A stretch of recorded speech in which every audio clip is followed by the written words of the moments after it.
हाँ जी students, welcome to national coaching centre Mansa. So ਅੱਜ ਦੇ ਲੈਕਚਰ ਵਿੱਚ ਆਪਾਂ MCQs ਡਿਸਕਸ ਕਰਾਂਗੇ ਆਫ ਚੈਪਟਰ ਲੈਂਗੁਏਜ ਸਕਿੱਲਸ। हाँ जी, फर्स्ट क्वेश्चन देखते हैं।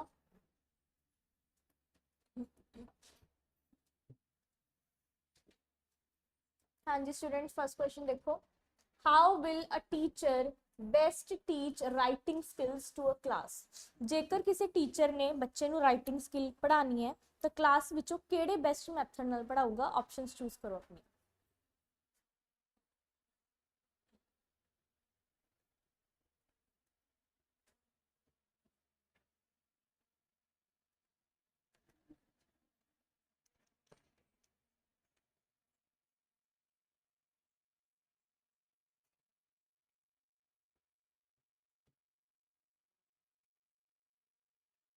डन।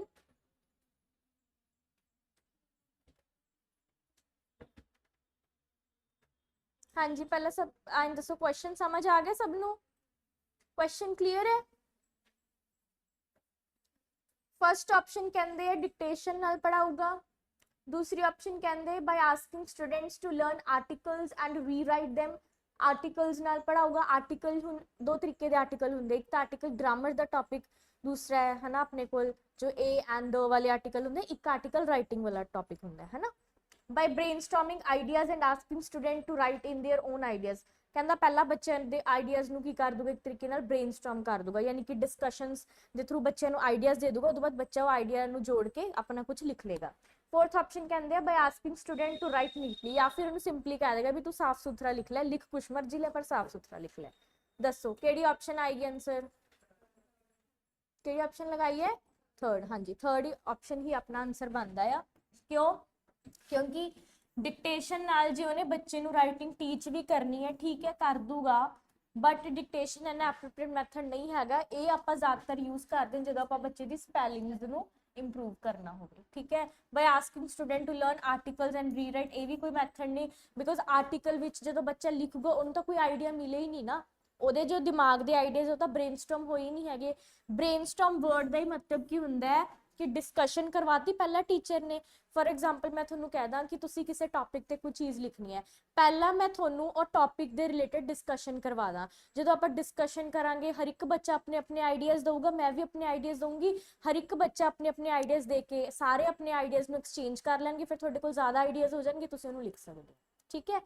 तो फोर्थ ऑप्शन कहते by asking student to write neatly, option तो बिल्कुल नहीं आ सकती, तो अपना आंसर केड़ा बन गया? Third option. क्लियर है? किसी बच्चे नू डाउट? समझ आ गया? चलो देखो अगे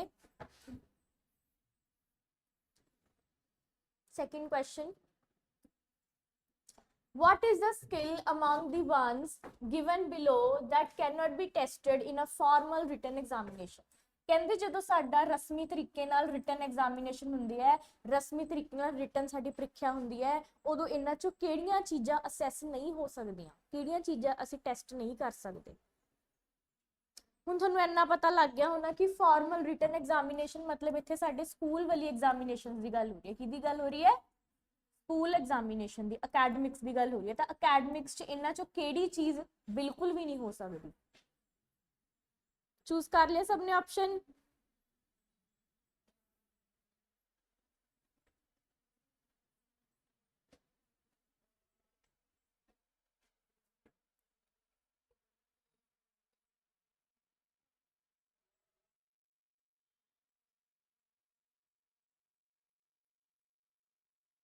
हाँ जी, केड़ी ऑप्शन लगाई है?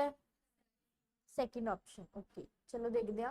Meaning of words and phrases, कहते ਇਹਦੇ ਵਿੱਚ मीनिंग ऑफ वर्ड्स ਤੇ फ्रेजेस ਸਾਨੂੰ ਆਪਾਂ ਟੈਸਟ ਨਹੀਂ ਕਰ ਸਕਦੇ। ਬਿਲਕੁਲ ਹੋ ਸਕਦੇ ਆ ਕਿ ਜਦੋਂ ਆਪਾਂ ਸਕੂਲ ਵਾਲੇ ਰਿਟਨ ਐਗਜ਼ਾਮੀਨੇਸ਼ਨ ਦੀ ਗੱਲ ਕਰਦੇ ਆ ਤਾਂ ਉਹਦੇ ਵਿੱਚ ਉਹ ਰਿਟਨ ਐਗਜ਼ਾਮੀਨੇਸ਼ਨ ਹੈ, ਤਾਂ ਨੈਚੁਰਲ ਜੀ ਗੱਲ ਉਹਦੇ ਵਿੱਚ ਵਰਡਸ ਵੀ ਹੋਣਗੇ ਤੇ ਫਰੇਜ਼ਸ ਵੀ ਹੋਣਗੇ, ਤਾਂ ਆਪਾਂ मीनिंग ਨੂੰ ਈਜ਼ੀਲੀ ਟੈਸਟ ਕਰ ਸਕਦੇ ਆ, ਅਰਥ ਨੂੰ। एक्सटेंसिव रीडिंग फॉर प्लेजर, यही अपना आंसर बनता है। ਕਿਉਂਕਿ ਆਪਾਂ ਪੜਿਆ ਹੋਇਆ ਐਕਸਟੈਂਸਿਵ ਰੀਡਿੰਗ ਦਾ ਮਤਲਬ ਕੀ ਹੁੰਦਾ ਉੱਪਰੋਂ ਰੀਡ ਕਰਨਾ, ਤੇ ਪਲੇਜ਼ੈਂਟ ਮਤਲਬ ਆਪਦੀ ਇੰਜੋਇਮੈਂਟ ਵਾਸਤੇ। ਤੇ ਕਦੇ ਵੀ ਜਦੋਂ ਆਪਾਂ ਸਕੂਲ ਵਾਲੀ ਐਗਜ਼ਾਮੀਨੇਸ਼ਨ 'ਚ ਬੈਠੇ, ਸਕੂਲ ਵਾਲੀ ਪ੍ਰੀਖਿਆ 'ਚ ਬੈਠੇ, ਉਦੋਂ ਕਦੇ ਵੀ ਆਪਾਂ ਆਪਦੇ ਆਨੰਦ ਵਾਸਤੇ, ਪਲੇਜਰ ਵਾਸਤੇ, ਮਜ਼ੇ ਵਾਸਤੇ ਤਾਂ ਬਹਿੰਦੇ ਨਹੀਂ ਹੁੰਦੇ, ਕਿਉਂਕਿ ਆਪਾਂ ਨੂੰ ਇੱਕ ਪਾਠਕ੍ਰਮ ਦਿੱਤਾ ਹੋਇਆ, ਕਰਿਕੂਲਮ ਦਿੱਤਾ, ਆਪਾਂ ਉਹਦੇ ਵਾਸਤੇ ਬੈਠਦੇ ਹਾਂ, ਠੀਕ ਹੈ, ਆਪਾਂ ਆਪਦੇ ਮਜ਼ੇ ਵਾਸਤੇ ਨਹੀਂ ਬੈਠਦੇ। ਐਨਾਲਾਈਜ਼ਿੰਗ ਟੈਕਸਟ ਵੀ ਆਪਾਂ ਕਰਾਂਗੇ ਐਗਜ਼ਾਮੀਨੇਸ਼ਨ, ਕਿਉਂਕਿ ਜਦੋਂ ਆਪਾਂ ਐਗਜ਼ਾਮੀਨੇਸ਼ਨ ਕਰ ਮਤਲਬ ਵਿੱਚ ਬੈਠੇ ਹੁੰਦੇ ਆ, ਆਪਾਂ ਕੁਐਸਚਨਸ ਨੂੰ ਦੇਖ ਰਹੇ ਹੁੰਦੇ ਆ, ਤਾਂ ਆਪਾਂ ਟੈਕਸਟ ਨੂੰ ਵੀ ਜੋ ਵੀ ਚੀਜ਼ ਲਿਖੀ ਉਹਨੂੰ ਨਾਲ ਨਾਲ ਕੀ ਕਰ ਰਹੇ ਹੁੰਦੇ ਆ, ਐਨਾਲਾਈਜ਼ ਕਰ ਰਹੇ ਹੁੰਦੇ ਆ, ਸਮਝ ਰਹੇ ਹੁੰਦੇ ਆ। ਰੀਡਿੰਗ ਫॉर ਇਨਫੋਰਮੇਸ਼ਨ ਆਪਾਂ ਰੀਡਿੰਗ ਵੀ ਕਰ ਰਹੇ ਹਾਂ, ਜਿਵੇਂ ਕਿ ਆਪਾਂ ਨੂੰ ਕੀ ਆਉਂਦੇ ਹੁੰਦੇ ਆ, ਰੀਡਿੰਗ ਕੰਪਰੀਹੈਂਸ਼ਨਸ ਆਉਂਦੇ ਹੁੰਦੇ ਆ, ਹਾਂਜੀ ਆਉਂਦੇ ਹੁੰਦੇ ਆ ਨਾ ਪੇਪਰ ਵਿੱਚ। ਤਾਂ ਇਹਦੇ ਨਾਲ ਤਾਂ ਆਪਣੀ ਕਿਹੜੀ ਆਪਸ਼ਨ ਸਹੀ ਹੋ ਜੂਗੀ, ਸੈਕਿੰਡ ਆਪਸ਼ਨ, ਕਿਉਂਕਿ ਕੱਲੀ ਸੈਕਿੰਡ ਵਾਲੀ ਚੀਜ਼ ਨਹੀਂ ਆਪਾਂ ਇਹ ਵਾਲੀ ਐਗਜ਼ਾਮੀਨੇਸ਼ਨ ਕਰਾਂਗੇ, ਹੋਰ ਤਿੰਨੇ ਚੀਜ਼ਾਂ ਹੋਣਗੀਆਂ, ਕੱਲੀ ਪਲੇਜ਼ਰ ਵਾਲੀ ਚੀਜ਼ ਜਮਾ ਨਹੀਂ ਹੋਊਗੀ ਇਹਦੇ ਵਿੱਚ। ਕਲੀਅਰ ਹੈ, ਸਮਝ ਆ ਗਿਆ, ਕੋਈ ਡਾਊਟ ਹੋਵੇ? ਚਲੋ ਅੱਗੇ ਦੇਖੋ, ਥਰਡ ਬਹੁਤ ਈਜ਼ੀ ਹੈ question, interactive listening. Interactive listening ਕੀ ਹੁੰਦੀ ਹੈ? ਆਪਾਂ ਜਦੋਂ ਟਾਈਪਸ ਆਫ ਲਿਸਨਿੰਗ ਕੀਤੀ ਅਸੀਂ ਉਹਦੇ ਵਿੱਚ ਆਪਾਂ ਕੀਤੀ ਹੋਈ ਹੈ ਇਹ ਵਾਲੀ ਟਾਈਪ।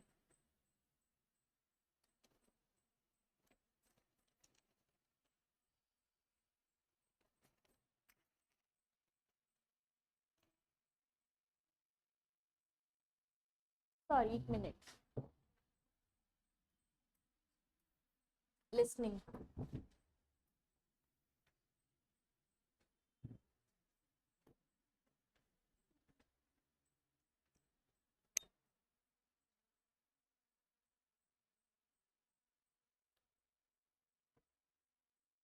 हाँ जी ऑप्शन चूज कर ली सबने, केड़ी ऑप्शन लगाई है? फर्स्ट ऑप्शन, हाँ फर्स्ट ही आंसर बन दे रहा था, क्योंकि जो आप इंटरैक्टिव लिसनिंग की थोड़ा याद हो आप तीन तरीके दी टाइप्स कीतियां सी। पहली आप इंटरैक्टिव की, दूसरी आप की सी, हाँ जी पहली आप इंटरैक्टिव की है, दूसरी आप की सी पार्शियल वाली, थर्ड आप की सी नॉन इंटरैक्टिव। इंटरैक्टिव विच आपां कीता सी भी जो दोनों पार्टीज होंदियां ने कि नाल नाल अगर मैं बोल रही हाँ तो नाल नाल मैनू रिस्पोंड करने वाला भी कोई होगा, मैनू जवाब देने वाला भी कोई होगा।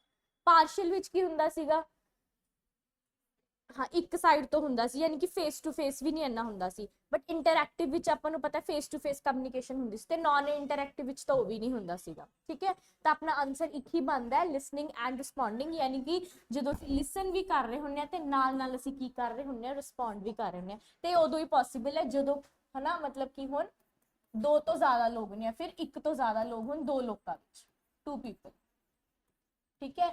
इंटरैक्टिव लिसनिंग वास्ते आपां नूं मिनिमम कितने लोग चाहिए? दो लोग चाहिए, दो तो ज्यादा जिन्ने मर्जी हो जाए, बट एक जने नाल हो सकती है इंटरैक्टिव लिसनिंग? नहीं हो सकती, बिकॉज रिस्पोंडेंट भी तो चाहिए ना सानूं उस तरीके। क्लियर है, कोई डाउट होवे?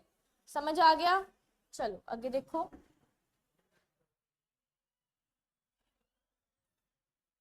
हाँ जी फोर्थ क्वेश्चन सॉल्व करो।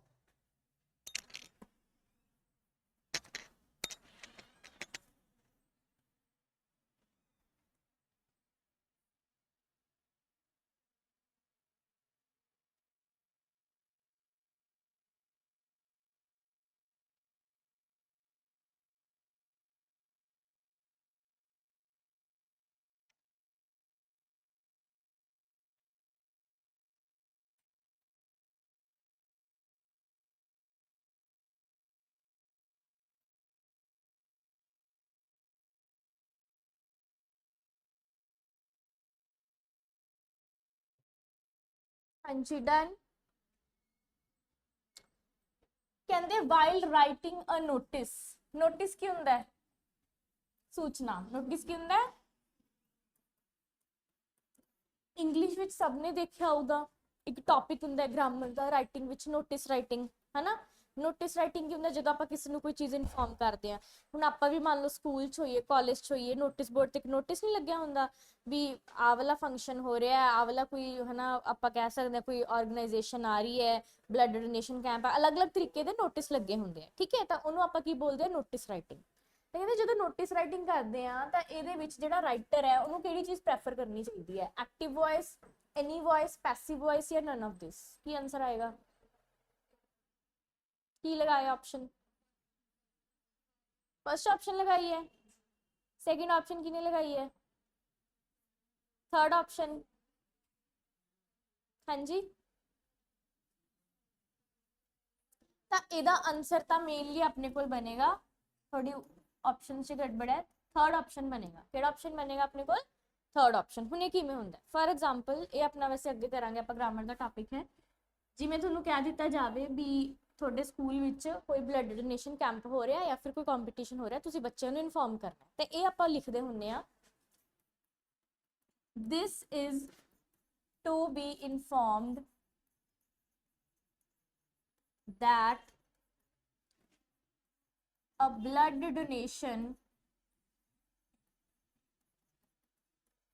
camp is being organized in our school. Interested students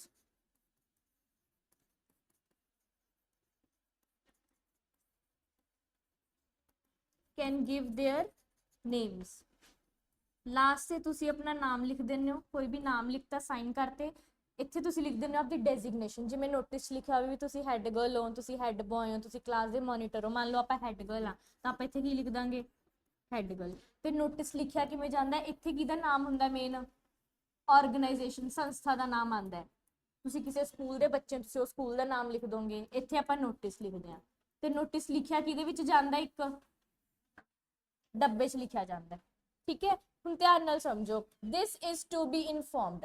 ਜੇਕਰ ਮੈਂ ਆਈ ਲਿਖਦੀ ਕਿ I am going to inform you ਤਾਂ ਉਹ ਤਾਂ ਹੁੰਦੀ ਐਕਟਿਵ ਵੌਇਸ। ਜਦੋਂ ਆਪਾਂ I ਦਾ ਇਸਤੇਮਾਲ ਨਹੀਂ ਕਰਦੇ, ਆਪਾਂ be ਸ਼ਬਦ ਦਾ ਇਸਤੇਮਾਲ ਕਰ ਰਹੇ ਹਾਂ ਵਿੱਚ, ਆਪਾਂ is ਨਾਲ being यूज ਕਰ ਰਹੇ ਹਾਂ, ਆਪਾਂ ਥਰਡ ਫਾਰਮ यूज ਕਰ ਰਹੇ ਹਾਂ, that means ਸਾਰਾ ਦਾ ਸਾਰਾ ਨੋਟਿਸ ਅਸੀਂ ਕਿਹੜੀ ਵੌਇਸ 'ਚ ਲਿਖ ਰਹੇ ਹਾਂ? ਅਸੀਂ ਪੈਸਿਵ ਵੌਇਸ 'ਚ ਲਿਖ ਰਹੇ ਹਾਂ। ਤਾਂ ਧਿਆਨ ਰੱਖਿਓ, ਇਹ ਕੁਐਸਚਨ ਵਿੱਚ ਤਾਂ ਸੋਚਣਾ ਵੀ ਨਹੀਂ ਹੈਗਾ ਕਿ ਨੋਟਿਸ ਤਾਂ ਹਮੇਸ਼ਾ ਕਿਹੜੀ ਵੌਇਸ 'ਚ ਲਿਖਿਆ ਜਾਂਦਾ ਹੈ? ਪੈਸਿਵ ਵੌਇਸ 'ਚ। ਠੀਕ ਹੈ, ਐਂਡ ਜਿਹੜੀ ਗੱਲ ਰਹੇਗੀ ਵੌਇਸ ਦੀ, ਵੌਇਸ ਆਪਣਾ ਗ੍ਰਾਮਰ ਦਾ ਟੌਪਿਕ ਹੈ। ਵੌਇਸ ਕਿਹਦਾ ਟੌਪਿਕ ਹੈ?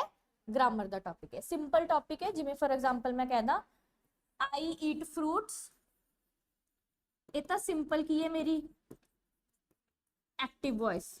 ਜਦੋਂ ਮੈਂ ਪੈਸਿਵ 'ਚ ਕਹਿਣਾ ਫਿਰ ਮੈਂ ਲਿਖੂੰਗੀ fruits are eaten by me। मतलब ਗੱਲ ਨੂੰ ਵਧਾ ਚੜਾ ਕੇ ਕਹਿਣਾ, ਸਿੰਪਲ ਜੀ ਗੱਲ ਹੈ। ਮੈਂ ਕਹਾਂ ਮੈਂ ਕੰਮ ਕਰਦੀ ਹਾਂ ਜਾਂ ਫਿਰ ਮੈਂ ਕਹਦਾ ਆ ਕੰਮ ਮੇਰੇ ਦੁਆਰਾ ਕੀਤਾ ਜਾਂਦਾ, ਗੱਲ ਤਾਂ ਸੇਮ ਹੀ ਹੈ। ਕਹਿਣ ਦੇ ਅਲੱਗ-ਅਲੱਗ ਢੰਗ ਹੈ, ਵੱਖਰੇ ਢੰਗ ਹੈ ਨਾ। ਉਹ 'ਚ ਵੀ ਤਾਂ ਸੇਮ ਹੀ ਗੱਲ ਕਹਿ ਰਿਹਾ, I eat fruits। ਦੂਸਰੇ 'ਚ ਕੀ ਕਹੀ ਜਾਂਦਾ? fruits are eaten by me। ਦੋਨਾਂ 'ਚ ਐਂ ਪਤਾ ਲੱਗ ਰਿਹਾ ਵੀ ਉਹ ਫਰੂਟਸ ਖਾ ਰਿਹਾ, ਬਟ ਹਰ ਇੱਕ ਗੱਲ ਨੂੰ ਕਹਿਣ ਦੇ ਦੋ ਢੰਗ ਹੁੰਦੇ ਆ ਵੱਖਰੇ ਵੱਖਰੇ। ਤਾਂ ਉਹਨੂੰ ਅਸੀਂ ਕੀ ਬੋਲਦੇ ਨੇ? ਐਕਟਿਵ ਤੇ ਪੈਸਿਵ ਵੌਇਸ। ਠੀਕ ਹੈ, ਤਾਂ ਹਮੇਸ਼ਾ ਯਾਦ ਰੱਖਿਓ ਜਿਹੜਾ ਸਾਡਾ ਨੋਟਿਸ ਹੈ ਉਹ ਆਪਾਂ ਕਿਹੜੀ ਵੌਇਸ ਵਿੱਚ ਲਿਖਦੇ ਆ? ਪੈਸਿਵ ਵੌਇਸ ਵਿੱਚ। ਕਲੀਅਰ ਹੈ? ਕਿਸੇ ਨੂੰ ਡਾਊਟ ਹੋਵੇ ਕੁਐਸਚਨ ਵਿੱਚ? ਸਮਝ ਆ ਗਿਆ? ਚਲੋ ਅੱਗੇ ਦੇਖੋ। ਹਾਂਜੀ, 5th क्वेश्चन सॉल्व करो।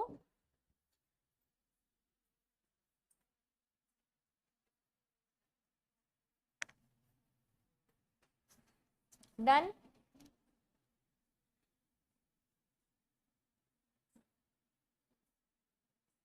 Scanning means darting over much of text to search for. Darting का मतलब हुंदा है टू मूव सडनली, इक्को दम किसी चीज वाल देखना। डार्टिंग का मतलब इक्को दम किसी चीज वाल देखना, to move suddenly, to move quickly. हाँ जी, ऑप्शन चूज करो।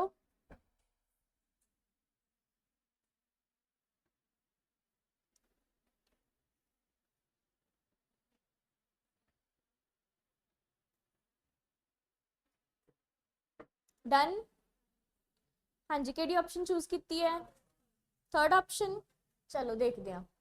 Scanning means darting over much of a text to search for. Scanning आपां किहंदे कादे वास्ते करदे हां? To find the opinion of the author. Author दा की पता करन वास्ते? ओपीनियन पता करन वास्ते। ਉਹ ਤਾਂ ਸਾਨੂੰ ਵੀ ਪਤਾ ਹੈ ਵੀ ਜਦੋਂ ਵੀ ਅਸੀਂ ਰੀਡ ਕਰਦੇ ਆ ਤਾਂ ਰੀਡ ਅਸੀਂ ਤਾਂ ਹੀ ਕਰਦੇ ਆ ਕਿ ਜਿਹੜਾ ਲੇਖਕ ਹੈ ਉਹਨੇ ਉਹਦੇ ਵਿੱਚ ਕਿਹਾ ਕਿ ਅਸੀਂ ਹਮੇਸ਼ਾ ਉਹ ਫਾਈਂਡ ਕਰਦੇ ਹੁੰਦੇ ਆ। ਤਾਂ ਮਤਲਬ ਇਹ ਵਾਲਾ ਪੁਆਇੰਟ ਤਾਂ ਕੱਲਾ ਸਾਡੇ ਸਕੈਨਿੰਗ ਨੂੰ ਰਿਪਰੈਜ਼ੈਂਟ ਨਹੀਂ ਕਰ ਰਿਹਾ, ਇਹ ਵਾਲੇ ਪੁਆਇੰਟ ਵਿੱਚ ਤਾਂ ਸਾਡੀ ਸਕੈਨਿੰਗ ਵੀ ਆ ਜਾਂਦੀ ਹੈ ਤੇ ਇਹ ਪੁਆਇੰਟ ਸਾਡੀ ਸਕਿਮਿੰਗ ਵੀ ਆ ਜੂਗੀ। मतलब कल्ले स्कैमिंग बारे ते कोई खास इन्फॉर्मेशन आपां नूं दे नहीं रहा ना वाला ऑप्शन, तो ये ऑप्शन तो अपनी आ नहीं सकती। डिफिकल्ट वर्ड्स बिल्कुल भी नहीं, ये ऑप्शन भी नहीं आ सकती क्योंकि असीं किहड़ा कल्ली वोकैबलरी वल जाने इहदे विच। Specific item or piece of information that we wish to discover. हाँ जी यही ऑप्शन आऊगी, क्योंकि ਸਕੈਨਿੰਗ ਤੇ ਸਕਿਮਿੰਗ ਵਿੱਚ ਫਰਕ ਹੀ ਇੰਨਾ ਕੁ ਹੈ। ਸਕੈਨਿੰਗ ਆਪਾਂ ਉਦੋਂ ਕਰਦੇ ਆ ਜਦੋਂ ਅਸੀਂ ਕਿਸੇ ਚੀਜ਼ ਨੂੰ ਰੀਡ ਕਰਕੇ ਸਿਲੈਕਟਿਵ ਰੀਡਿੰਗ ਕਰਦੇ ਆ। ਕੀ ਕਰਦੇ ਆ ਹਮੇਸ਼ਾ ਆਪਾਂ ਸਕੈਨਿੰਗ ਵਿੱਚ ਸਿਲੈਕਟਿਵ ਰੀਡਿੰਗ, ਯਾਨੀ ਕਿ ਕੋਈ ਖਾਸ ਚੀਜ਼ ਕੱਢਣੀ ਹੈ, ਕੋਈ ਖਾਸ ਇਨਫੋਰਮੇਸ਼ਨ ਕੱਢਣੀ ਹੈ ਅਸੀਂ ਉਹਦੇ ਵਿੱਚੋਂ। ਤੇ ਸਕਿਮਿੰਗ ਕਦੋਂ ਕਰਦੇ ਜਦੋਂ ਆਪਾਂ ਓਵਰਆਲ ਵਿਊ ਲੈਣਾ ਹੁੰਦਾ। ਕੀ ਲੈਣਾ ਹੁੰਦਾ ਆਪਾਂ? ਓਵਰਆਲ ਵਿਊ ਲੈਣਾ ਹੁੰਦਾ। ਸੈਂਟਰਲ ਆਈਡੀਆ ਤੱਕ ਇਹ ਤਾਂ ਕਾਦੀ ਐਗਜ਼ਾਮਪਲ ਹੋ ਜਾਂਦੀ ਆਪਣੇ ਕੋਲ, ਇਹ ਤਾਂ ਸਕਿਮਿੰਗ ਹੋ ਜਾਂਦੀ। ਬਟ ਪੁੱਛੀ ਅਗਲਿਆਂ ਨੇ ਸਾਨੂੰ ਸਕੈਨਿੰਗ ਹੈ, ਤਾਂ ਸਾਡਾ ਆਪਸ਼ਨ ਥਰਡ ਆंसर ਆਏਗਾ। क्लियर है? कोई डाउट होवे? चलो आगे देखो। हाँ जी नोट कर सकते हो जिन्हें करना है।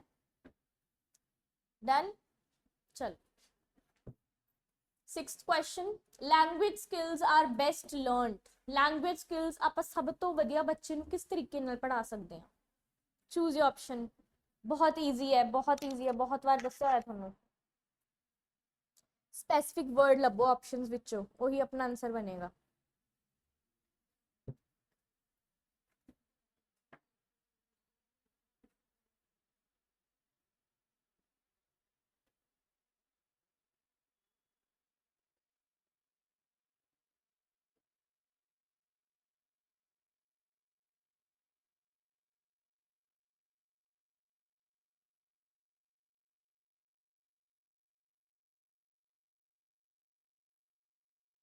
हाँ जी चूज कर लिया ऑप्शन। ये ऑप्शन चूज की है सेकंड। देखो language skills are learned through written test and assignments. कहते जो लैंग्वेज स्किल्स है इनू आप बच्चे ਨੂੰ रिटन टेस्ट ਤੇ ਅਸਾਈਨਮੈਂਟਸ ਨਾਲ ਪੜਾਉਂਦੇ ਆ। ਬਟ ਸਾਨੂੰ ਪਤਾ ਲੈਂਗੁਏਜ ਸਕਿੱਲਸ ਤੇ ਸਾਡੀ LSRW ਆਉਂਦੀ ਹੈ। ਜੇ ਰਿਟਨ ਟੈਸਟ ਦੀ ਗੱਲ ਹੋ ਰਹੀ ਹੈ ਫਿਰ ਸਾਡੀਆਂ ਦੋ ਸਕਿੱਲਸ ਕਿੱਥੇ ਜਾਣਗੀਆਂ? ਲਿਸਨਿੰਗ ਤੇ ਸਪੀਕਿੰਗ, ਹੈ ਨਾ। ਫਿਰ ਬਾਕੀ ਪਿਛਲੇ ਵਾਲੀਆਂ ਆਪਾਂ ਕਰ ਲਾਂਗੇ ਤੇ ਅੱਗੇ ਵਾਲੀਆਂ ਰਹਿ ਜਾਣਗੀਆਂ, ਤੇ ਹੋ ਨਹੀਂ ਸਕਦੀ option. when they are taught in an integrated manner ਤਾਂ ਆਪਣੀ ਆਪਸ਼ਨ ਤਾਂ ਸੈਕਿੰਡ ਹੀ ਰਹੇਗੀ, ਕਿਉਂਕਿ ਮੈਂ ਤੁਹਾਨੂੰ ਦੱਸਿਆ ਹੋਇਆ ਹੈ ਕਿ ਤੁਸੀਂ ਵਰਡ ਹੀ ਕਿਹੜਾ ਪਕੜਨਾ ਉਹਦੇ ਵਿੱਚ, ਇੰਟੀਗ੍ਰੇਟਡ। ਕਿ ਜਿਹੜੀਆਂ LSRW ਹੈ ਹਮੇਸ਼ਾ ਅਸੀਂ ਕਿਹੜੇ ਮੈਨਰ ਵਿੱਚ ਸਿੱਖਦੇ ਆ ਇਹਨੂੰ? ਇੰਟੀਗ੍ਰੇਟਡ ਮੈਨਰ ਵਿੱਚ। ਜੇ ਉੱਥੇ ਲਿਖਿਆ ਹੁੰਦਾ ਇੰਟੀਗ੍ਰੇਟਡ ਦੀ ਜਗ੍ਹਾ ਇੱਕ ਹੋਰ ਆਪਸ਼ਨ ਹੁੰਦੀ ਆਈਸੋਲੇਟਡ, ਫਿਰ ਕੀ ਕਰਦੇ? ਉਲਟਾ ਹੁੰਦਾ ਇਹਦਾ, है ना। उल्टा इंटीग्रेटेड का मतलब जोड़ के पढ़ना, आइसोलेटेड का मतलब ਉਹਨੂੰ ਤੋੜ ਕੇ ਪੜਨਾ, ਜੋ ਕਿ ਆਪਾਂ ਨੂੰ ਕਦੇ ਦੱਸਿਆ ਹੀ ਨਹੀਂ। ਲੈਂਗੁਏਜ ਸਕਿੱਲਸ ਤਾਂ ਆਪਾਂ ਇਦਾਂ ਕਰਦੇ ਹੀ ਨਹੀਂ ਹੈਗੇ। ਤਾਂ ਆਪਸ਼ਨ ਤਾਂ ਆਪਣੀ ਸੈਕਿੰਡ ਸਹੀ ਹੋਗੀ। ਬਾਕੀ ਆਪਸ਼ਨਸ ਵੀ ਆਪਾਂ ਦੇਖ ਲੈਂਦੇ ਹਾਂ। With the help of challenging and mechanical language rules, ਨਹੀਂ, ਕਿਉਂਕਿ ਸਾਰੀਆਂ ਸਕਿੱਲਸ ਦੀ ਗੱਲ ਹੋ ਰਹੀ ਹੈ ਤਾਂ ਚੈਲੰਜਿੰਗ ਤੇ ਮਕੈਨੀਕਲ ਲੈਂਗੁਏਜ ਰੂਲਸ ਆਪਾਂ ਯੂਜ਼ ਹੀ ਨਹੀਂ ਕਰਾਂਗੇ। ਆਪਾਂ ਨੂੰ ਤਾਂ ਸਾਰਾ ਓਵਰਆਲ ਦੇਖਣਾ ਪਊਗਾ। ਡ੍ਰਿਲਸ ਦਾ ਮਤਲਬ ਕੀ ਹੁੰਦਾ ਹੈ? Practice. when they are introduced in isolation one skill at a time। देखो लिखा भी पे ਤਾਂ ਇਹ ਪੁਆਇੰਟ ਤਾਂ ਸਿੱਧਾ ਹੀ ਗਲਤ ਹੋਇਆ। ठीक है ਤਾਂ ਆਪਣੀ ਆਪਸ਼ਨ ਕਿਹੜੀ ਬਣ ਜਾਏਗੀ? ਸੈਕਿੰਡ ਆਪਸ਼ਨ ਬਣ ਜਾਏਗੀ। क्लियर है? कोई डाउट होवे? चलो ਅੱਗੇ देखो इंटीग्रेटेड ਦਾ मतलब भी लिख सकते हो। इंटीग्रेटेड मतलब to learn in combined form।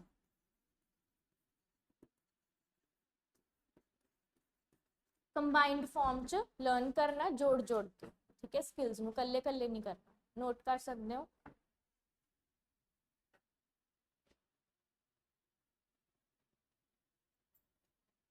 Done. चलो आगे देखो क्वेश्चन। हाँ जी 7th क्वेश्चन सॉल्व करो। Correct speech habits can be developed most effectively through.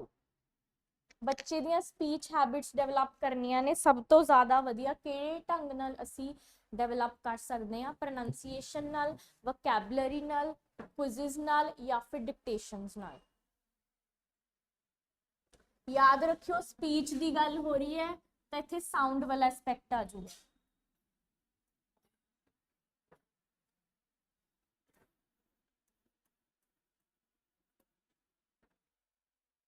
हाँ जी ऑप्शन चूज करो।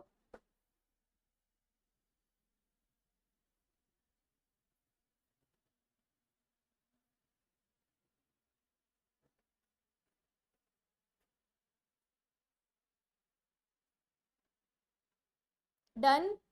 केड़ी ऑप्शन चूज की है? फर्स्ट ऑप्शन ही अपना आंसर बनेगा। स्पीच की गल आ रही है तो वोकैबलरी भी नहीं आ सकती, ना ही की आ सकती है क्विज। सीधा ही ऑप्शन एलिमिनेट होगी। दो चीज़ों में डिफरेंस रह गया, एक की रह गया प्रोनांसीएशन, एक डिक्टेशन। बट ध्यान नाल सोचियो कल्ले डिक्टेशन च कल्ले स्पैलिंग आउणगे ते प्रोनांसीएशन च सारा कुछ ही कवर हो जाऊगा। तो अपनी सब तो एप्रोप्रिएट ऑप्शन की बनती है प्रोनंसीएशन। ठीक है जी, जे प्रोनंसीएशन ना होंगी फिर डिक्टेशन चूज कर लियो, क्योंकि थोनू भी पता है कि कल्ले डिक्टेशन च स्पैलिंग्स ही आउणगे, पर प्रोनंसीएशन आपदे विच सारा कुछ ही कवर कर लूगी स्पीकिंग दा। तो आपां किहड़ी ऑप्शन चूज कीती है? प्रोनंसीएशन। क्लियर है? कोई डाउट होवे? चलो आगे देखो। हाँ जी, 8th क्वेश्चन सॉल्व करो। When reading to decode means, जो आप रीड करते हैं तो डिकोड का मतलब की हुंदा है? हाँ जी, थोनू क्वेश्चन आंदा है, बहुत ईजी क्वेश्चन है। डिकोड का मतलब की हुंदा है?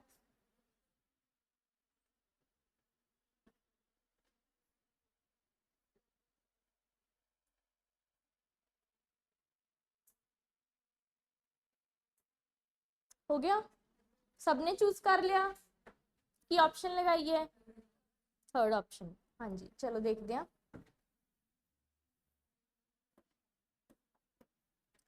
When reading to decode means, decode का मतलब है नोट्स बनाना? नहीं, आप दो कंसैप्ट कीते हुए, एक कंसैप्ट कीता आप इनकोडिंग का ते एक कंसैप्ट कीता आप डिकोडिंग का। इनकोडिंग का मतलब हुंदा है आपदी गल नूं किसी कोड विच पाउणा, ते डिकोडिंग का मतलब है भी जेड़ी चीज लिखी हुई है उन्होंने आप समझ रहे हैं, इनडायरेक्टली आप ओहदा की कढ रहे हैं, मीनिंग कढ रहे हैं। ठीक है, simple. To read superficially for the general meaning, general meaning वास्ते रीड करते तो सुपरफिशली का मतलब होंगे उपरों उपरों, सुपरफिशली का मतलब की होंगे उपरों उपरों। ये पॉइंट भी नहीं आ सकता अपना। थर्ड पॉइंट देखो, recognise words to understand their meaning, ये जमा एप्रोप्रिएट बैठता अपने डिकोड नाल, तो अपना ऑप्शन की रह जाएगा? थर्ड वाला। ठीक है, आंसर थर्ड वाला रह जाएगा। Replace long words with symbols, ये भी ऑप्शन नहीं बनती अपनी, तो अपना सही केड़ा है? थर्ड वाला। क्लियर है? कोई डाउट होवे? समझ आ गए सबनों? चलो आगे देखो। 9th वाला, writing is a dash not a dash, choose your option.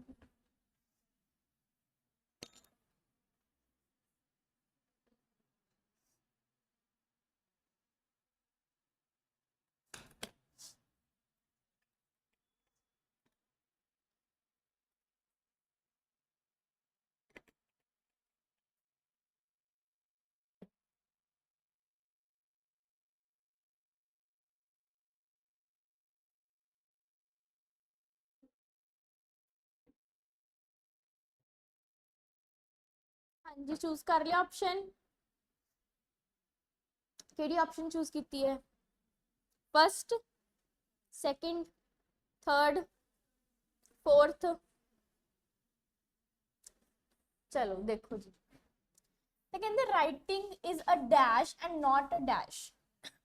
Writing, first option कहते राइटिंग एक प्रोडक्ट है, ये ऑप्शन अपनी गलत है, क्योंकि इसे पढ़िया होया है भी राइटिंग च बहुत सारे स्टैप्स आते हैं। राइटिंग सब तो पहला, जिवें अगर मैं थोनू, अगर आप मोटे मोटे स्टैप्स लिखे आप ऑर्गेनाइज करते हैं आइडियाज़ नू, ऑर्गेनाइजिंग आ जाती है, अपनी ड्राफ्टिंग आ जाती है, रिवाइजिंग आ जाती है, एडिटिंग आ जाती है। मतलब जो आप कोई भी चीज़ लिखनी है तो आप ऐ थोड़ा ना सोच के लिखते भी एंड प्रोडक्ट आ लिखनी है। राइटिंग से अपने को कितने सारे स्टैप्स आ जाते हैं, मतलब वो एक पूरी प्रक्रिया, एक प्रोसैस है, तो कभी भी राइटिंग प्रोडक्ट तो हो नहीं सकती।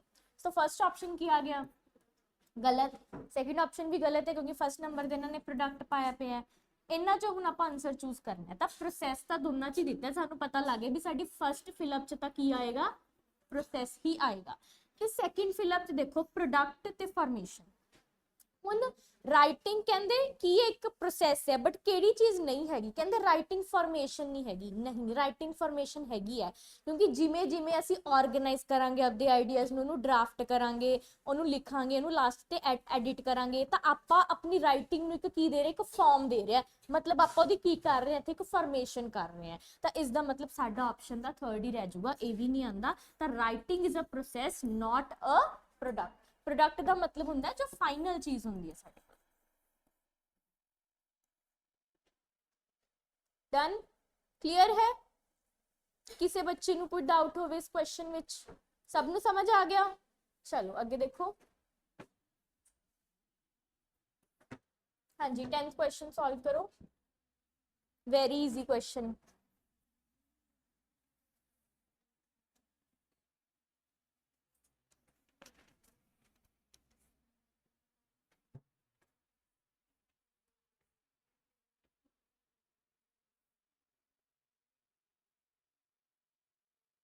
Scribbling is a stage of, scribbling किसकी स्टेज है? स्क्रिबलिंग की हुंदा है, की हुंदा स्क्रिबलिंग?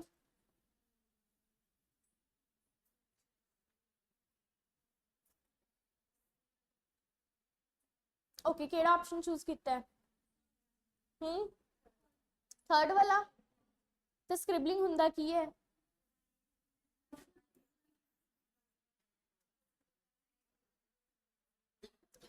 स्क्रिबलिंग ਦਾ ਮਤਲਬ ਹੁੰਦਾ ਹੈ ਜਦੋਂ ਇੱਕ ਛੋਟਾ ਬੱਚਾ ਉਹਨੂੰ ਲਿਖਣਾ ਨਹੀਂ ਆਉਂਦਾ। ਫॉर एग्जांपल ਅਗਰ ਕੋਈ ਉਹਦਾ ਬ੍ਰਦਰ ਸਿਸਟਰ ਕੰਮ ਕਰ ਰਿਹਾ ਹੁੰਦਾ, ਉਹਨੂੰ ਵੀ ਆਇਆ ਹੁੰਦਾ ਮੈਂ ਪੈਨ ਜਾਂ ਪੈਨਸਿਲ ਫੜ ਕੇ ਮੈਂ ਵੀ ਏਦਾਂ ਕਾਟੇ ਮਟੋਲੇ ਜੇ ਮਾਰਾਂ, ਹੈਨਾ, ਸਕ੍ਰਿਬਲ ਕਰ ਰਿਹਾ, ਉਹ ਸਕ੍ਰਿਬਲ ਕਰ ਰਿਹਾ ਇਨ ਦ ਸੈਂਸ ਕਿ ਉਹਨੂੰ ਆਏ ਵੀ ਨਹੀਂ ਪਤਾ ਕਿ ਉਹ ਲਿਖ ਕੀ ਨਹੀਂ ਰਿਹਾ, ਦੂਜੇ ਨੂੰ ਸਮਝ ਆ ਰਿਹਾ ਵੀ ਉਹਨੇ ਕੀ ਲਿਖਿਆ, ਬਸ ਉਹਨੂੰ ਆਏ ਸ਼ੌਂਕ ਹੈ ਵੀ ਮੈਂ ਕੁਝ ਵੀ ਕਾਟੇ ਮੋਟੇ ਮਾਰੀ ਜਾਵਾਂ। ਦੈਟ ਮੀਨਸ ਕੀ ਹੁੰਦਾ ਹੈ? ਸਕ੍ਰਿਬਲਿੰਗ ਹੁੰਦਾ ਹੈ। ਤੇ ਇਹ ਰਾਈਟਿੰਗ ਦਾ ਕੀ ਹੈ? First step.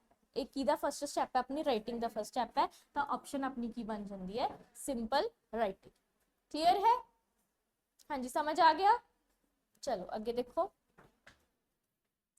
लिख सकते तुसी नु scribbling first stage of writing.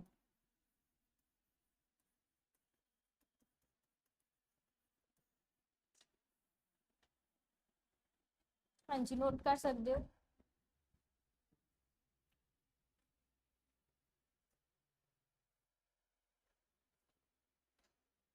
Done हो गया सब दा? हाँ जी, 11th क्वेश्चन लिखो। A primary teacher should introduce reading through. Primary teacher reading बच्चे नु किस चीज राही पढ़ाएगा?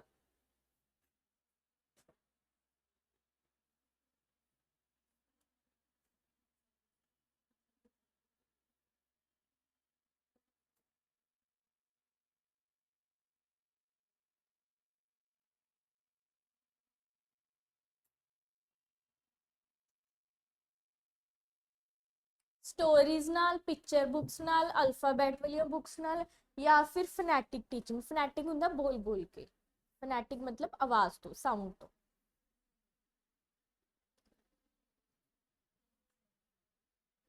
हाँ जी, की ऑप्शन लगाई है? सेकंड। चलो देखते हैं। Primary teacher should introduce reading through stories.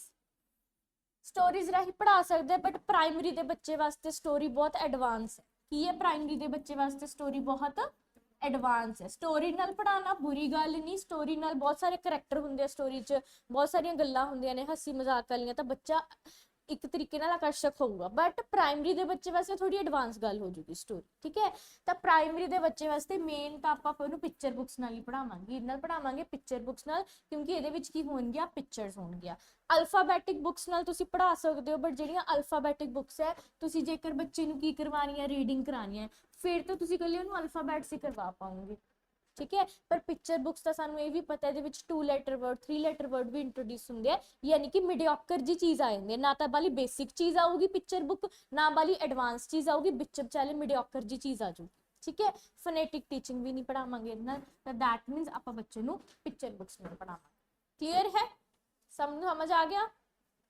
चलो, फनेटिक वो आ जाता जेकर आप बच्चे नूं की करानी हुंदी इत्थे? स्पीकिंग करवानी होंदी, ठीक है। स्पीकिंग रिलेटेड कोई वर्ड्स खाने होंगे, जिवें महारनी वगैरह करवाते होंगे है ना बच्चे नूं, तो उस तरीके। हाँ जी, 12th वाला सॉल्व करो। A teacher divided the students of class 5th into group of 6। Teacher ने 6 बच्चों का ग्रुप बनाता, पंजवीं क्लास है। Provided each with a short story, हर एक ग्रुप ਨੂੰ ਕੀ प्रोवाइड करती? कि शॉर्ट स्टोरी देती। then she asked them to imagine, ਉਹਨਾਂ ਨੂੰ ਕਿਹਾ ਕਿ ਤੁਸੀਂ ਇਹ ਸਟੋਰੀ ਨੂੰ ਇਮੇਜਿਨ ਕਰੋ, ਦੀ ਕਲਪਨਾ ਕਰੋ, ਡਿਸਕਸ ਕਰੋ ਤੇ right story with different ending. ਤੇ ਹਰ ਇੱਕ ਗਰੁੱਪ ਨੂੰ ਕਿਹਾ ਵੀ ਸਟੋਰੀ ਦਾ ਤੁਸੀਂ ਅਲੱਗ-ਅਲੱਗ ਐਂਡ ਸੋਚੋ ਕੀ ਸਿੱਟਾ ਹੋ ਸਕਦਾ ਇਹਦਾ।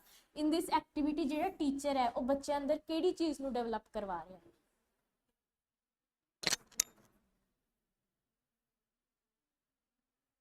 क्वेश्चन समझ आ गया होना सबनू?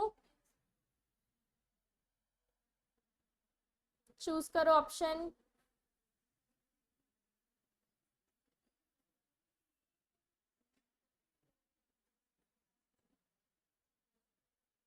हाँ जी, की ऑप्शन लगाई है? Second option, creative writing. हाँ जी, ऑप्शन तो अपनी सेकंड ही सही है।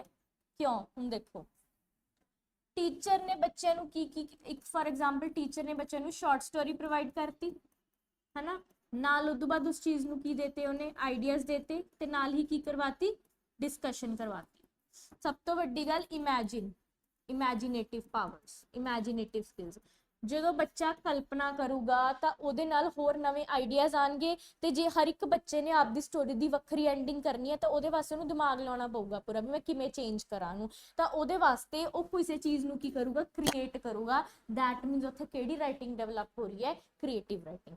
ਗਾਈਡਡ ਰਾਈਟਿੰਗ ਕੀ ਹੁੰਦਾ ਹੈ ਜਦੋਂ ਅਸੀਂ ਰਾਈਟਿੰਗ ਕਰਦੇ ਆ ਬਟ ਕਿਸੇ ਦੇ ਅਡਲਟ ਦੇ ਕੰਸਲਟੈਂਸ ਦੇ ਅੰਡਰ ਕਰਦੇ ਠੀਕ ਹੈ ਕਿਸੇ ਦੀ ਗਾਈਡੈਂਸ ਦੇ ਅੰਡਰ ਕਰਦੇ ਠੀਕ ਹੈ।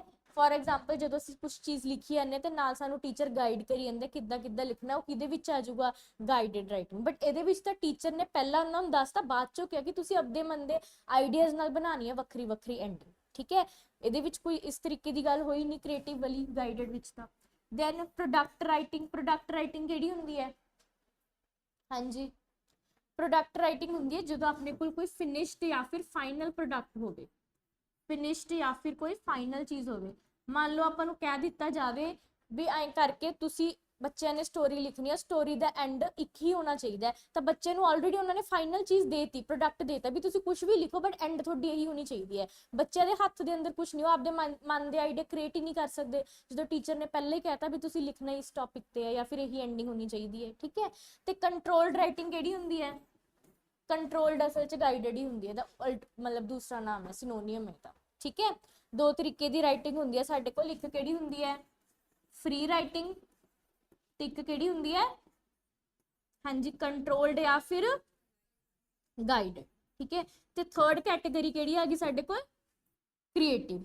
ਥਰਡ ਕੈਟੇਗਰੀ ਕ੍ਰੀਏਟਿਵ ਆ ਗਈ। ਫ੍ਰੀ ਰਾਈਟਿੰਗ ਚ ਬੱਚੇ ਕੋਲ ਖੁੱਲੀ ਛੂਟ ਹੁੰਦੀ ਹੈ ਕਿ ਬੱਚਾ ਕੁਝ ਮਰਜ਼ੀ ਲਿਖ ਸਕਦਾ ਉਹਦੇ ਵਿੱਚ ਠੀਕ ਹੈ। ਟੀਚਰ ਨੇ ਕਹਿਤਾ ਕੋਈ ਪੈਰਾਗ੍ਰਾਫ ਲਿਖੋ ਤਾਂ ਉਹਦੇ ਵਿੱਚ ਟੀਚਰ ਉਹਨੂੰ ਗਾਈਡ ਨਹੀਂ ਕਰੂਗਾ ਵੀ ਤੂੰ ਆਹੀ ਲਾਈਨਾਂ ਲਿਖਣੀਆਂ ਨੇ ਜਿਹੜਾ ਬੱਚੇ ਦੇ ਮਨ ਦੇ ਅੰਦਰ ਆਈਡੀਆ ਬੱਚਾ ਉਹੀ ਲਿਖ ਕੇ ਆਊਗਾ। ਜਿਵੇਂ ਆਪਾਂ ਨੂੰ ਪੰਜਾਬੀ ਚ ਅਗਰ ਕੋਈ ਲੇਖ ਆ ਜਾਂਦਾ ਸੀ ਆਪਾਂ ਬੁੱਕ ਚੋਂ ਕਦੇ ਨਹੀਂ ਯਾਦ ਕਰਦੇ ਆਪਾਂ ਆਪਣੇ ਅਕੋਰਡਿੰਗ ਲਿਖ ਕੇ ਆਉਂਦੇ ਸੀ ਹਨਾ ਲੇਖ ਵਗੈਰਾ ਤਾਂ ਕਿਹਦੇ ਵਿੱਚ ਆ ਜਾਊਗਾ ਫ੍ਰੀ ਰਾਈਟਿੰਗ ਵਿੱਚ। ਬਟ ਟੀਚਰ ਅਗਰ ਆਪਦੀ ਗਾਈਡੈਂਸ ਦੇ ਅੰਡਰ ਕਰਵਾ ਰਿਹਾ ਫਿਰ ਉਹ ਕੀ ਆ ਜਾਊਗਾ ਆਪਣੇ ਕੋਲ ਕੰਟਰੋਲਡ ਜਾਂ ਫਿਰ ਗਾਈਡਡ ਰਾਈਟਿੰਗ। ਪਰ ਜਦੋਂ ਟੀਚਰ ਨੇ ਆਈਡੀਆ ਵੀ ਦੇਤੇ ਟੀਚਰ ਨੇ ਬੱਚੇ ਨੂੰ ਇਮੈਜਿਨੇਟਿਵ ਸਕਿੱਲ ਦੱਸਤੀਆਂ ਕਲਪਨਾ ਸ਼ਕਤੀ ਦਾ ਵਿਕਾਸ ਕਰਵਾਤਾ ਫਿਰ ਉਹ ਕਿਹੜੀ ਚੀਜ਼ ਆ ਜਾਊਗੀ ਆਪਣੀ ਕ੍ਰੀਏਟਿਵ ਰਾਈਟਿੰਗ। क्लियर है समझ आ गया। चलो आगे देखो 13th क्वेश्चन देखो जी scanning and skimming are strategies for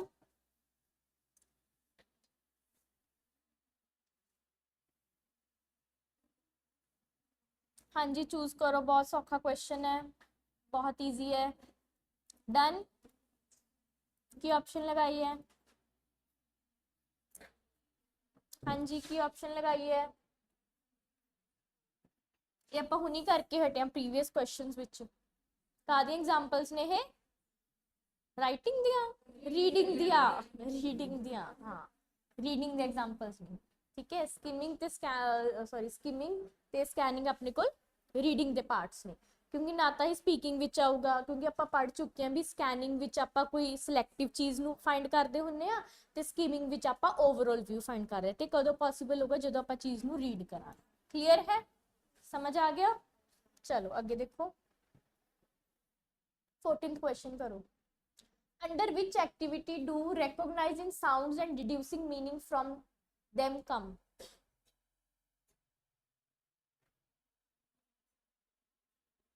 डिड्यूसिंग ਦਾ ਮਤਲਬ मीनिंग ਕੱਢਣਾ डिड्यूसिंग ਦਾ ਮਤਲਬ ਹੁੰਦਾ ਹੈ मीनिंग ਕੱਢਣਾ अर्थ ਕੱਢਣਾ।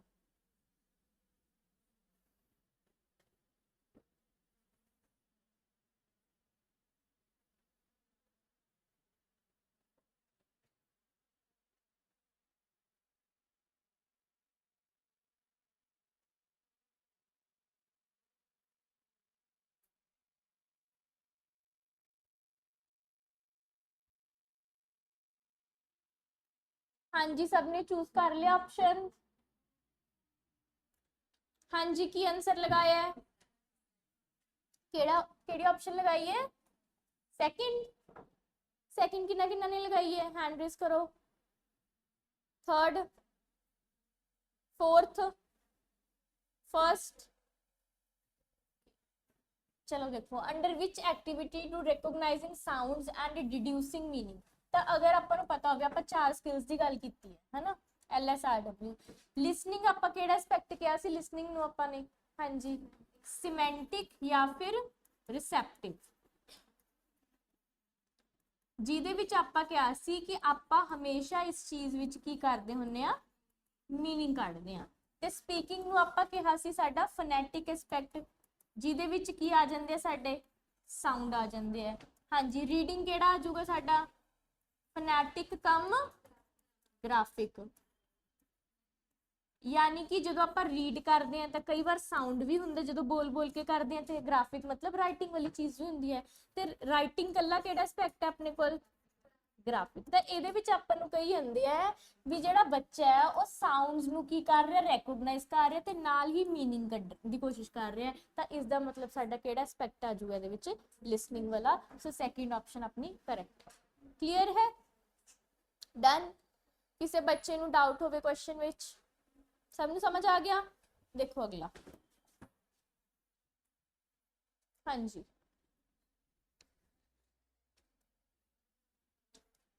Shreya, a teacher of class 4th, asked the learners to complete the dialogue in the given boxes.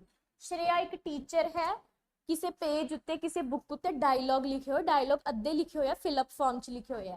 ਉਹਨੇ ਬੱਚਿਆਂ ਨੂੰ ਕਿਹਾ ਕਿ ਤੁਸੀਂ ਇਹ ਡਾਇਲੌਗਸ ਨੂੰ ਪੂਰੇ ਕਰੋ ਤੇ ਉਦੋਂ ਬਾਅਦ ਇਹ ਡਾਇਲੌਗ ਨੂੰ ਤੁਸੀਂ ਰੋਲ ਪਲੇ ਕਰੋ। ਰੋਲ ਪਲੇ ਮਤਲਬ ਹਰ ਇੱਕ ਡਾਇਲੌਗ ਇੱਕ ਬੱਚੇ ਇੱਕ ਡਾਇਲੌਗ ਫੜ ਲੂਗਾ, ਇੱਕ ਦੂਜੇ ਨਾਲ ਬੋਲ ਕੇ ਪ੍ਰੈਕਟਿਸ ਕਰਕੇ ਦੇਖੂਗਾ।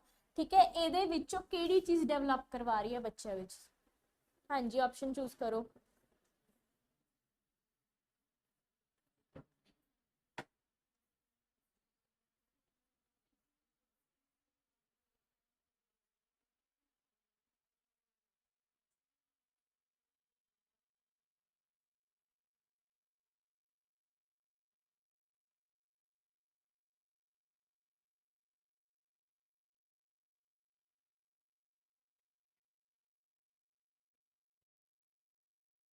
डन, हाँ जी, हो गया।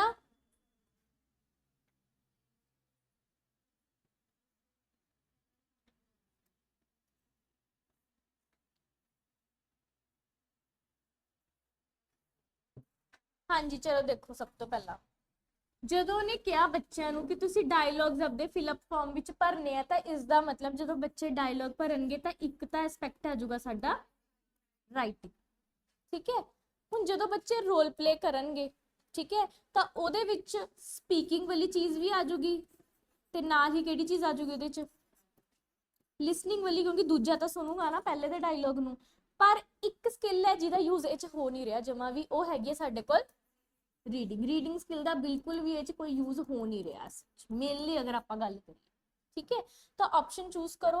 हुण ए च रीडिंग आ गई, रीडिंग सानू चाहिदी नहीं, जो कट कर दो। दैन ये लिसनिंग ते स्पीकिंग आ गई, बट ये च फिर राइटिंग नहीं आई, क्योंकि राइटिंग तो चाहिए जो डायलॉग लिखी जाते हैं। ਇਹਦੇ ਵਿੱਚ ਫੇਰ ਰੀਡਿੰਗ ਆ ਰਹੀ ਹੈ, ਇਹ ਵੀ ਕੱਟ ਹੋ ਜੂਗੀ। ਤਾਂ ਆਪਸ਼ਨ ਆਪਣੀ ਫਸਟ ਆਪਸ਼ਨ ਰਹੂਗੀ, ਕਿਉਂਕਿ ਮੇਨਲੀ ਰਾਈਟਿੰਗ ਹੋ ਰਹੀ ਹੈ ਤੇ ਉਸ ਤੋਂ ਬਾਅਦ ਜਦੋਂ ਰੋਲ ਪਲੇ ਕਰ ਰਿਹਾ, ਡਾਇਲੌਗ ਬੋਲ ਕੇ ਦੇਖ ਰਿਹਾ, ਤਾਂ ਮੇਨਲੀ ਕੀ ਹੋ ਰਹੀ ਹੈ, ਸਪੀਕਿੰਗ ਹੋ ਰਹੀ ਹੈ। ਜੇ ਆਪਸ਼ਨ ਵਿੱਚ ਤੁਹਾਡੇ ਕੋਲ ਲਿਸਨਿੰਗ ਹੁੰਦੀ, ਤੁਸੀਂ ਲਿਸਨਿੰਗ ਵੀ ਟਿਕ ਕਰ ਦਿੰਦੇ, ਬਟ ਰੀਡਿੰਗ ਨਹੀਂ ਆਉਂਗੀ ਇਹਦੇ ਵਿੱਚ। ਠੀਕ ਹੈ, ਕਿਉਂਕਿ ਜ਼ਿਆਦਾ ਫੋਕਸ ਇਹ ਦੋ ਸਕਿल्स ਤੇ ਹੀ ਹੋ ਰਿਹਾ। क्लियर है, समझ आ गया? किसी बच्चे ਨੂੰ ਕੋਈ डाउट होवे? चलो अगे देखो, 16th क्वेश्चन सॉल्व करो। while reading for comprehension, बच्चा जो comprehension read कर रहा है, we understand that some pairs are examples of homograph। कहंदे इन्ना जो कुछ पेयर homograph दे एग्जांपल है, चूज करो जी केड़े है homograph।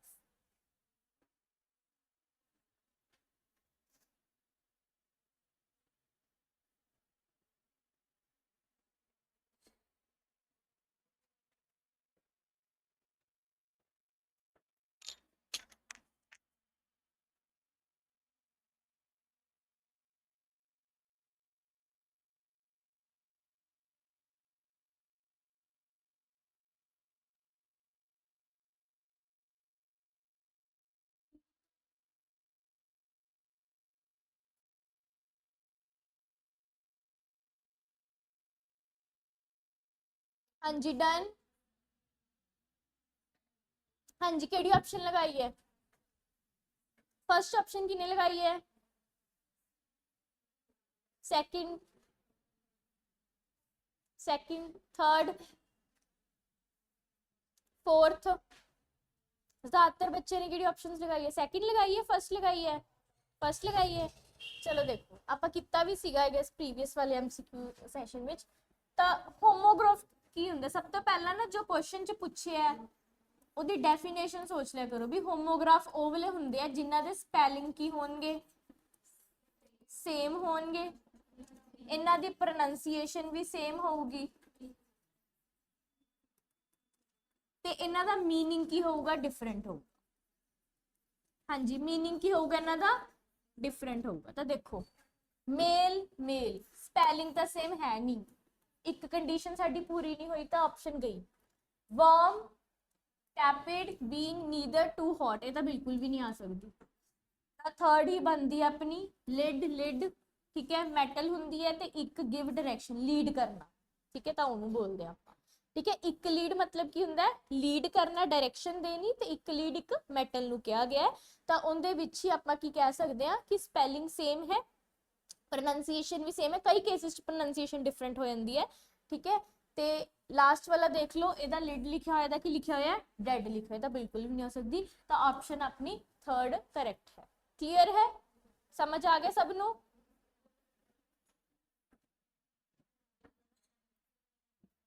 वैसे आप इनू बोल सकते हैं क्योंकि कई बार प्रोनंसीएशन अपने को डिफरेंट आ जाती है। लिड नू वैसे आप लैड है ना, जी मैटल है इनू लिड नहीं बोलते, इनू लैड बोलते हैं, बट इनू आप लीड बोल दें।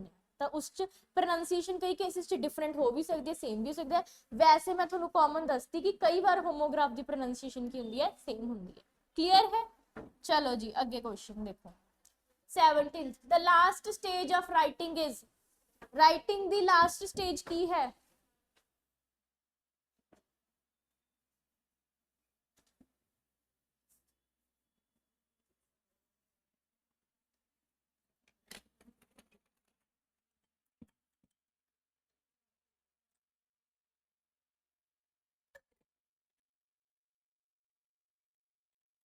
हाँ जी, चूज कर लिया ऑप्शन की आंसर लगाया है? हाँ जी, केड़ी ऑप्शन लगाई है? Advance writing, control writing, guided writing, free writing. हाँ जी, स्टैप्स विच लगाओ। सब तो पहला टीचर बच्चे नूं केड़ी राइटिंग करवाऊगा? Free writing. सब तो पहले नंबर ते केड़ी राइटिंग करवाऊगा? फ्री, क्योंकि सब नहीं सॉरी सब तो पहला फ्री नहीं होएगी, सब तो पहला होएगी कंट्रोल्ड ते गाइडेड, ये फर्स्ट नंबर ते आऊगी। क्योंकि बच्चे नूं, छोटे बच्चे नूं की पता की लिखना है, सब तो पहला तो टीचर गाइड करूगा नाल। उदों बाद जदों नूं लगूगा कि हाँ हुण बच्चा वाकई खुद कैपेबल है लिखण दे, खुद लिख लूगा आपदे आइडियाज नूं जोड़ के, फिर बच्चा की करन लग जूगा? Free writing. ते थर्ड ते उहनूं केड़ी करवावांगे? एडवांस। द फाइनल स्टेज साडी केड़ी है? एडवांस राइटिंग, ठीक है। जिथे एडवांस वर्ड आ गया तो आप खुद ही समझ जाएंगे भी ये वाली केड़ी होगी फाइनल स्टेज है। क्लियर है, समझ आ गया? चलो जी अगे देखो 18th question, the procedure of alphabetic method, alphabetic method का की प्रोसीजर हुंदा है, फाइंड करो।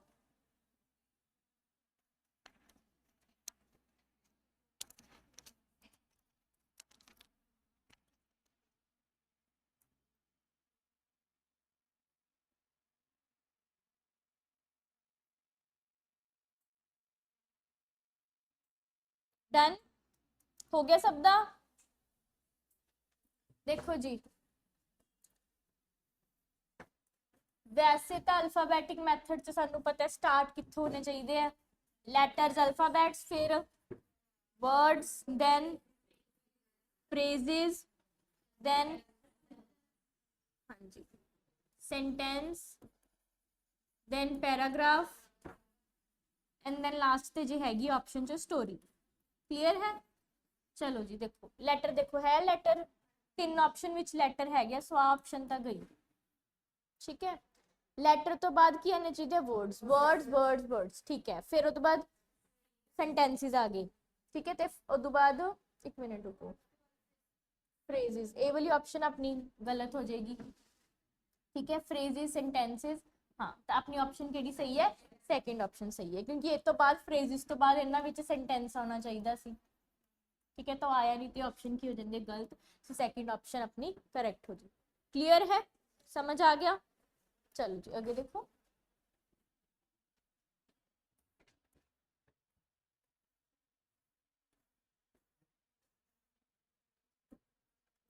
A teacher ask her learners to discuss in groups of 4, चार बच्चे दे ग्रुप बनाते, jot down ideas मतलब आपदे आइडियाज ਨੂੰ ਇਕੱਠੇ ਕਰੋ ਤੇ develop them in an online outline to write a paragraph, ਸਾਰੇ ਆਪਦੇ ਆਈਡੀਆਜ਼ ਨੂੰ ਇਕੱਠੇ ਕਰਕੇ ਇੱਕ ਕੀ ਲਿਖ ਲਓ, ਪੈਰਾਗ੍ਰਾਫ ਲਿਖ ਲਓ।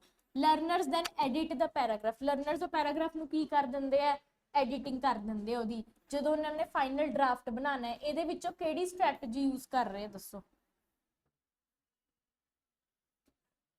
Group work, process work, product approach, discussion method. हाँ जी, ध्यान नाल ऑप्शन चूज करो।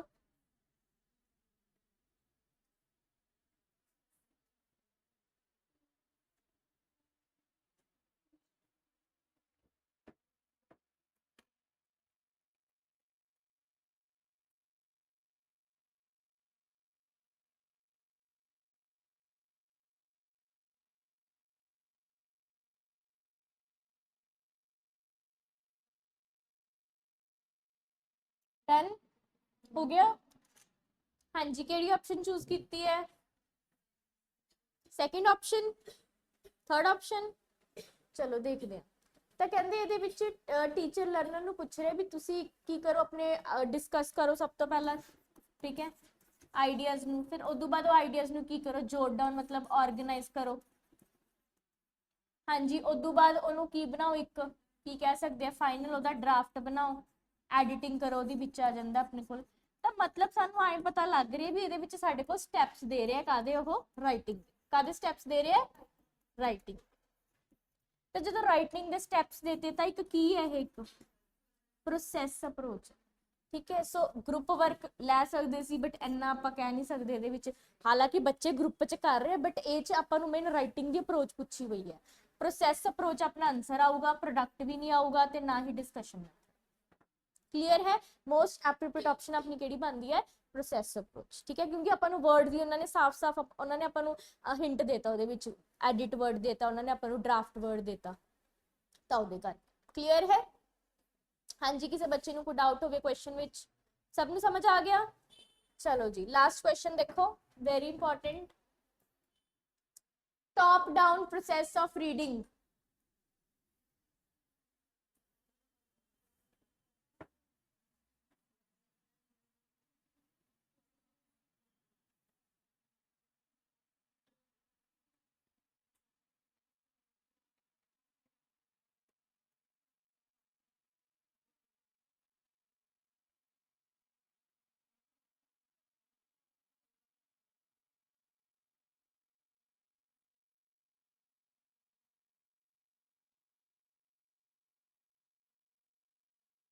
हाँ जी, चूज कर लिया ऑप्शन, हो गया सब दा? हाँ जी, की आंसर लगाया है? अच्छा, सब तो पहला टॉप डाउन का मतलब की होंगे? टॉप डाउन यानी कि एडवांस लैवल तो कितने आ रहे हैं, नीचे आ रहे हैं ਆਪਾਂ। ਤੇ ਜੇ ਡਾਊਨ ਆਪਾਂ ਉਲਟੀ ਅਪਰੋਚ ਹੁੰਦੀ, ਫਿਰ ਕੀ ਹੁੰਦੀ, ਬਾਟਮ ਅਪ ਅਪਰੋਚ ਹੁੰਦੀ ਇੱਕ ਆਪਣੇ ਕੋਲ, ਇੱਕ ਜਿਹੜੀ ਹੁੰਦੀ ਹੈ ਬਾਟਮ ਅਪ, ਉਹਦਾ ਕੰਮ ਉਲਟਾ ਹੁੰਦਾ, ਉਹਦਾ ਮਤਲਬ ਹੁੰਦਾ ਬਾਟਮ ਤੋਂ ਕਿੱਥੇ ਜਾ ਰਹੇ ਆ, ਨੀਚੋਂ ਟੌਪ ਤੇ ਜਾ ਰਹੇ ਆ। ਤਾਂ मतलब टॉप डाउन ਦਾ मतलब ਉੱਪਰੋਂ ਨੀਚੇ ਆ ਰਿਹਾ, ਯਾਨੀ ਕਿ ਐਡਵਾਂਸ ਲੈਵਲ ਤੋਂ ਬੇਸਿਕ ਲੈਵਲ ਵੱਲ ਜਾ ਰਹੇ ਹਾਂ। ਤਾਂ ਦੱਸੋ ਕਿਹੜੀ ਆਪਸ਼ਨ ਚੂਜ਼ ਕੀਤੀ ਹੈ? ਹਾਂਜੀ, फर्स्ट की है सबने? चलो देख लें। Top down process of reading proceeds from whole to part, answer अपना फर्स्ट ही ऑप्शन बनता है, क्योंकि होल ਦਾ ਮਤਲਬ ਉਹੀ ਹੁੰਦਾ ਨਾ ਕਿ ਆਪਾਂ ਛੋਟੇ ਛੋਟੇ ਛੋਟੇ ਸਟੈਪ ਤੋਂ ਜਦੋਂ ਪਹੁੰਚ ਗਏ ਉੱਪਰ ਤੱਕ ਆਪਾਂ ਸਾਰੀ ਇਨਫੋਰਮੇਸ਼ਨ ਇਕੱਠੀ ਕਰ ਲਈ, ਹੋਲ ਚੀਜ਼ ਆ ਗਈ। ਬਟ ਉਹੀ ਆਪਾਂ ਹੋਲ ਚੀਜ਼ ਤੋਂ ਜਦੋਂ ਨੀਚੇ ਵੱਲ ਜਾਵਾਂਗੇ ਤਾਂ ਆਪਾਂ ਹੋਲ ਤੋਂ ਕਿਹਦੇ ਵੱਲ ਜਾ ਰਹੇ, ਉਹਦੇ ਪਾਰਟਸ ਵੱਲ ਜਾ ਰਹੇ ਹਾਂ, ਛੋਟੇ ਛੋਟੇ ਪਾਰਟਸ ਵੱਲ। ਤਾਂ ਆਪਣੀ ਫਰਸਟ ਆਪਸ਼ਨ ਸਹੀ ਹੈ। ਸੈਕਿੰਡ ਆਪਸ਼ਨ ਗਲਤ ਹੋ ਜੂਗੀ, ਬਿਲਕੁਲ ਹੀ ਐਂਟੀ ਹੈ, ਤੇ ਪਾਰਟ ਟੂ ਹੋਲ, ਇਹ ਤਾਂ ਆਪਣੇ ਕੋਲ ਬੋਟਮ ਅਪ ਵਿੱਚ ਆਊਗੀ। ਕਿਹਦੇ ਵਿੱਚ ਆਊਗੀ ਆਪਣੇ ਕੋਲ? Bottom up. Proceed from centre to peripheral, ਇਹ ਤਾਂ ਕੋਈ ਹੁੰਦਾ ਹੀ ਨਹੀਂ ਸਿਸਟਮ ਇਹਦੇ ਵਿੱਚ, ਇਹ ਤਾਂ ਆਪਣੇ ਕੋਲ ਸਾਈਕੋ ਦੇ ਕਨਸੈਪਟ ਹੈ, ਸਿਫੈਲੋਕੌਰਡਲ, ਪ੍ਰੋਕਸੀਮੋਡਿਸਟਲ। ਪ੍ਰੋਸੀਡ ਫਰਮ ਬਾਟਮ ਟੂ ਟॉप, ਤਾਂ ਇਹ ਵੀ ਕੀ ਹੈ, ਗਲਤ ਹੈ। ਸੋ ਆਪਣਾ ਆਪਸ਼ਨ ਕੀ ਬਣ ਜਾਂਦੀ ਹੈ? First option. क्लियर है? सबने समझ आ गया? क्लियर है?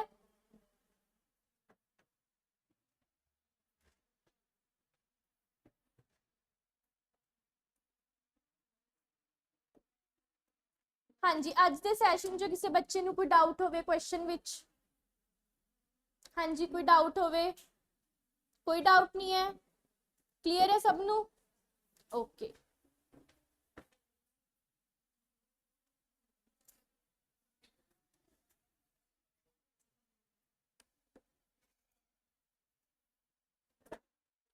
हाँ जी स्टूडेंट, ਅੱਜ ਦੇ ਲੈਕਚਰ ਵਿੱਚ ਆਪਾਂ ਲੈਂਗੁਏਜ ਸਕਿੱਲਸ ਦੇ ਐਮਸੀਕਿਊਜ਼ ਕਵਰ ਕਰ ਲਏ। ਇਸ ਤੋਂ ਨੈਕਸਟ ਲੈਕਚਰ ਵਿੱਚ ਆਪਾਂ ਨੈਕਸਟ ਟੌਪਿਕ ਦੇ ਐਮਸੀਕਿਊਜ਼ ਕਵਰ ਕਰਾਂਗੇ। ਟਿਲ ਦੈਨ ਪੀਐਸਟੈਟ ਦੇ ਬੈਚਸ ਸਟਾਰਟ ਹੋ ਚੁੱਕੇ ਹੈ, ਬੋਥ ਆਫਲਾਈਨ ਐਂਡ ਆਨਲਾਈਨ। ਤੁਸੀਂ ਇਹਨਾਂ ਬੈਚਸ ਵਿੱਚ ਐਨਰੋਲ ਕਰ ਸਕਦੇ ਹੋ ਤੇ ਪੀਐਸਟੈਟ ਦੀ ਤਿਆਰੀ ਸ਼ੁਰੂ ਕਰ ਸਕਦੇ ਹੋ। Thank you.